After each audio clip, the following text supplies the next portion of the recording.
शिक्षकों की, ऐसे शिक्षकों की, सभी शिक्षकों की नहीं, जो अनुदानित शिक्षक हैं, एडेड स्कूल में है। एडेड स्कूल के शिक्षक हैं और जिनको सरकार का जो शिक्षण विभाग है, शिक्षा खाता है, वो उनको पेमेंट करता है, ऐसे अनुदानित सरकारी पगार प्राप्त करने वाले शिक्षकों की ये पगारदार पद संस्था है। इसमें आम लोगों को एंट्री नहीं है। ये पहली बात। ये शिक्षकों का पैसा है, शिक्षकेतर कर्मचारियों का। शिक्षक अपने देश में एक सम्मानित और पूजनीय माना जाता है। उनके पसीने का, खून का पैसा यहाँ पर रहता है। वो पैसा अध्यक्ष चंद्रकांत पाटिल, सचिव किशोर पाटिल और उनके संचालकों ने ये पैसा गैर तरीके से अपहार कर, भ्रष्टाचार कर उस पैसे को खाया है और ये गलत बात है। इसका टोटल ऐसे अगर घोटाले निकाले जाए तो कम से कम 70 करोड़ के ऊपर के घोटाले हैं, 70 करोड़ के ऊपर। लेकिन हाल ही ताज़ा एक बात बताना चाहता हूँ, महाबलेश्वर में जगह खरीदनी चाहिए। क्यों खरीदनी चाहिए? तो हमारा एक ट्रेनिंग सेंटर हो। लेकिन हमारी संस्था का जो बायलॉज है, उस बायलॉज में ट्रेनिंग सेंटर बनाने का या फिर उभारने का, खड़ा करने का कोई उद्देश्य नहीं है। सर प्रशासन से क्या मांग? तो इन्होंने जो है दी कराड़ अर्बन बैंक जो है, उस कराड़ अर्बन बैंक ने जो लिलाव निकाला, ऑप्शन निकाला, उस लिलाव में पार्टिसिपेट कर दिया। जबकि 4 साल वो लोग ये लिलाव निकाल रहे थे, 4 बार उन्होंने ऐड दिया था अलग अलग पेपर में, किसी ने उनको इंटरेस्ट नहीं दिखाया। इनको क्या पर्सनल इंटरेस्ट था पता नहीं, इन्होंने तुरंत जो है उस लिलाव की कीमत जो होती है वो भर दी। उसके बाद भी उन्होंने जो आगे का पैसा होता है वो भर दिया और उसके बाद डायरेक्टर बॉडी में इस प्रस्ताव को रखा कि हमें ये जगह खरीदी करनी है, मंजूरी दीजिए। मतलब पार्टिसिपेट होने के बाद इनको पहले तो टेंडर निकालना चाहिए था, निविदा निकालनी चाहिए थी, उसके बाद किसी तज्ञ को नेम कर उनको सर्च रिपोर्ट निकालना चाहिए था। ये सब इन्होंने कुछ किया नहीं और डायरेक्टर बॉडी में भी दबाव डालकर इन्होंने मंजूरी ले ली और पैसा भर दिया। चलो ठीक है, पैसा भर दिया, सब हो गया, तो जगह जो है secondary school employees cooperative credit society के नाम पे होनी चाहिए ना। ये मार्च में ये सौदा हुआ है और सितंबर है, सितंबर तक आज जगह secondary school employees cooperative credit society के नाम पर नहीं है। जब जगह ही नाम पर नहीं है, ये 7/12 है जनाब, ये 7/12 है। इस 7/12 पे secondary school employees cooperative credit society का नाम नहीं है। 7/12 आज का है, आज के तारीख का।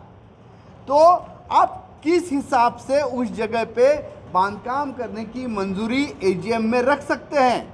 उस विषय को आप एजीएम में रख सकते हैं। इसके खिलाफ हम कोर्ट में गए कि भाई ये कैसे हो सकता है, और इस तरह से शिक्षकों का, शिक्षकेतरों का पैसा ये लोग खा रहे हैं, भ्रष्टाचार कर रहे हैं। कोर्ट ने भी उसे एड इंटरिम दे दिया और उनको 6 तारीख को कोर्ट में बुला लिया है।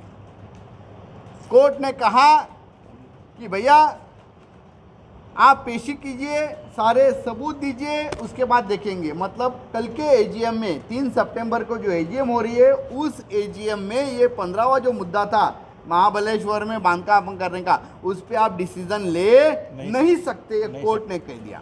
इतना ही नहीं, हमने जिला उपनिबंधक, हमने आयुक्त सहकार खाता, इनके पास दरखास्त की। उन्होंने भी अधिकारी को नेम कर, अधिकारी को चुनकर इस पर अच्छी तरह से कार्रवाई करने के लिए चौकसी जो होती है, इंक्वायरी बिठाई है और उसका अहवाल मंगाया है।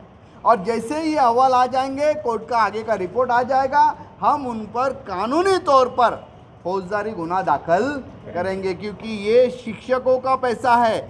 शिक्षक जो है वो कई 2 नंबर का धंधा कभी करता नहीं।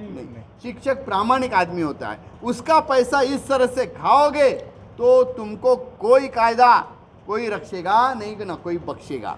इसीलिए इतना ही नहीं, इन्होंने जो बोगस स्कूल है ही नहीं, वो जो बोगस टीचर, जिन टीचरों को गवर्नमेंट का एजुकेशन डिपार्टमेंट सैलरी देता ही नहीं है, ऐसे बोगस टीचर को दर्ज कर उनको सभासद बनाया, लोन दिया, उनको लोन दिया।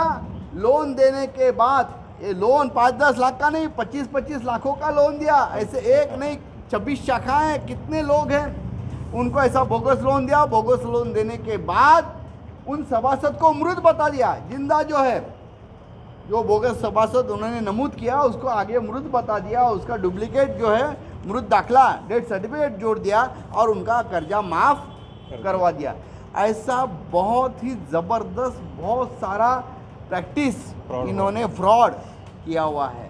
तो इन सभी के बारे में इंक्वायरी चालू है और इस इंक्वायरी के जैसे जैसे नतीजे आएंगे, आज जिन्होंने इस शिक्षकों की पगारदार पतसंस्था को स्थापित किया, ऐसे जे.आर. पाटिल सर जो तभी से लेकर अध्यक्ष, चेयरमैन, सेक्रेटरी और आज भी वहाँ पे डायरेक्टर है, ऐसे नहीं कि अभी वो बाहर है, आज भी वो वहाँ पर तज्ञ संचालक एज अ तज्ञ संचालक डायरेक्टर वहाँ पे काम कर रहे हैं। लेकिन ये भ्रष्टाचार देखा नहीं गया, इसीलिए उन्होंने ये सारी कायदे की कार्रवाई की है और आपके सामने आज अपना जो कहना है वो रखा है। 3 सितंबर को एजीएम है। इस माध्यम से, आपके माध्यम से सभी secondary school employees cooperative credit society के महाराष्ट्र के जितने भी 35,000 के ऊपर सभासद हैं उनको हम कहना चाहते हैं कि इस भ्रष्टाचार को नज़रअंदाज न करें, इसके खिलाफ आवाज़ उठाएं और 3 तारीख को सुबह बराबर 9:30 बजे जो एजीएम लोअर परेल में रखी हुई है वहाँ पे ज़्यादा तादाद में आइए, इनको विरोध कीजिए और भ्रष्टाचार को ख़त्म करने में हम सबको सहयोग दीजिए। हमारे एक संचालक रह चुके हैं, वो जरा 1 मिनट बोलेंगे। Sir 1 minute. मैं इस संस्था में अध्यक्ष, सेक्रेटरी, खजीनदार, तज्ञ संचालक ऐसे काम कर रहा हूँ। आज 41 ईयर्स मैं उधर काम कर रहा हूँ। अभी जो लोग हैं नेतृत्व में उनके जो काम चल रहे हैं वो प्रोसीजर नहीं चलाते, प्रोसीजर बराबर। अभी जो जगह लिया 2.25 करोड़ का, उसमें कोई प्रोसीजर फॉलो नहीं किया गया, ना जाहिरात दिया, ना सर्च रिपोर्ट लिया और इसी वजह से क्या हो गया, पूरा सोसाइटी का पैसा आज दूसरे जगह गया और सोसाइटी का नाम भी 7/12 पे नहीं आ रहा है। ये अपना सब पूरा घोटाला हो गया है। सर इसके पीछे बिग सोसाइटी के जो चेयरमैन है चंद्रकांत पाटिल और वो सचिव जो है किशोर पाटिल, वो इसके पीछे है। Secondary school employees cooperative credit सोसायटीमध्ये आहे। संपूर्ण अतिशय महत्त्वाची बाब मला तुम्हाला सांगायचं आहे की मार्च महिन्यामध्ये हा खरेदी खताचा व्यवहार झालेला आहे। तुम्ही याच्यामध्ये पाहू शकता की खरेदी खत केव्हा झालेलं आहे, त्याच्यामध्ये तारीख देखील म्हटलं आहे की 28 मार्च रोजी आपला हा व्यवहार झालेला आहे। 1,76,00,000चा आणि 10 लाख रुपये, 10.5 लाख रुपये जे काही रजिस्ट्रेशन स्टॅम्प ड्युटीचे 11 लाख, म्हणजे एकंदरीत 1.25 कोटीच्या वरचा व्यवहार हा झालेला आहे। मार्च महिन्यामध्ये व्यवहार होऊन आज सप्टेंबर महिना चालू आहे, म्हणजे गेले 6 महिन्यापासून आपल्या संस्थेतले एवढी मोठी रक्कम संस्थेच्या बाहेर आहे। ह्याचं व्याज जर आपण शिक्षकांना जर ही रक्कम आपण एक कर्ज म्हणून वाटप केलं असतं तर त्याचं व्याज आपल्याला जे मिळालं असतं ते आपल्या संस्थेला फायदेशीर ठरलं असतं। आज एवढा दिवस झालं जागा आपल्या नावावर नाही आणि एवढे पैसे संस्थेच्या बाहेर आहेत, तर त्या व्याजाला जबाबदार हे संपूर्ण पदाधिकारी आणि संचालक मंडळ आहे।